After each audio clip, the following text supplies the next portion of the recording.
VIT SRM ఇక్కడ అమరావతిలో వస్తే సెంచురియన్ యూనివర్సిటీ ఏకంగా ఉత్తరాంధ్ర విజయనగరంలో వచ్చింది.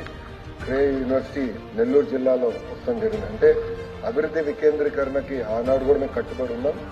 చేసి చూపించే విధంగా ఒక ఉదాహరణ అధ్యక్ష. దాని తర్వాత గత ప్రభుత్వం దాదాపు 5 సార్లు ఈ చట్టాన్ని సవరణ చేస్తాం జరిగింది. దాంట్లో భాగంగా బ్రౌన్ ఫీల్డ్ యూనివర్సిటీస్ కి ఎక్కువ ప్రాధాన్యత ఇచ్చే దిశగా గత ప్రభుత్వం చేసింది అధ్యక్ష.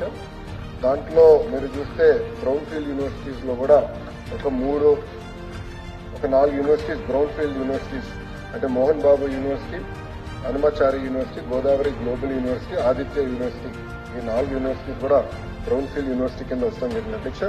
కానీ అధ్యక్ష మీరు చూస్తే ఈ యాక్ట్ లో చేసిన సవరణల వల్ల ఇంకా ఆంధ్ర రాష్ట్రంలో గ్రీన్ ఫీల్డ్ ప్రైవేట్ యూనివర్సిటీస్ రాకుండా ఉంది అధ్యక్ష. అంటే ఇది ఎందుకు చెప్తున్నానంటే ఈ యాక్ట్ UGC రెగ్యులేషన్స్ కి విరుద్ధంగా ఉంది.